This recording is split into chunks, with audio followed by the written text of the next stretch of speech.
মাথাটা মানুষের কিন্তু শরীরটা অন্য পশুর, এগুলো কি সত্যি? তাহলে চলুন সেরকমই কিছু তথ্য আজ আমরা জেনে নিই।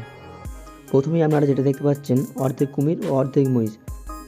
এটাকে সবাই এডিট মনে করলেও এটা কিন্তু সত্যি, যেটা বাস্তবে ঘটেছে। থাইল্যান্ডের একটা গ্রামে মহিষের পেট থেকে জন্ম নেয় এক অদ্ভুত প্রাণী, যেটা দেখে মনে হচ্ছিল অর্ধেক মহিষ ও অর্ধেক মানুষ। প্রথমে তারা এটা অশুভ মনে করলেও পরে তারা এটাকে ঠাকুরের দুধ হিসেবে ভেবে ধূপ ধুনো দিয়ে পুজো করতে থাকে। গ্রামের প্রচুর মানুষের ভিড় হয় এটাই দেখার জন্য যে এই যুগে এসেও এরকম কীভাবে সম্ভব।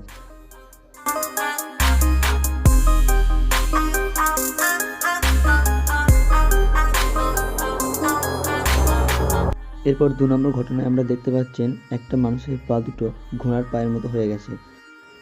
এক্ষেত্রে বলা হয়েছে এটা নাকি কালো জাদুর প্রভাবে হয়েছে, কিন্তু আদৌ কি সত্যি? সেই ব্যক্তির একটা লেজও ছিল।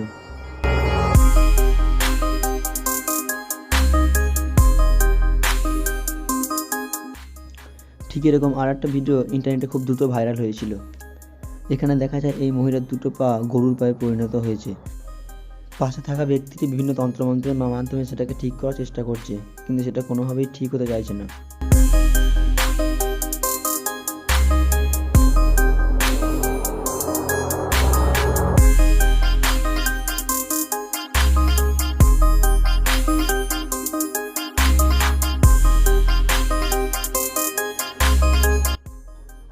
তৃতীয় ঘটনা, এখন আপনারা এমন একটি ছবি দেখতে পাচ্ছেন যেটাতে 3টে প্রাণীর সংমিশ্রণ আছে, ছাগল, বানর এবং মানুষ। ছবিগুলো ইন্টারনেটে ঝড়ের গতিতে ভাইরাল হয়ে যায়।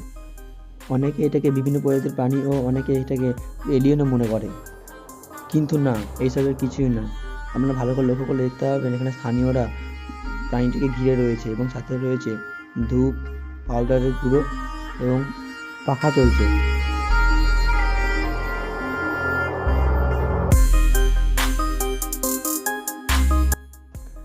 এই বাচ্চাটির জন্ম হয় মূলত গরুর পেট থেকেই।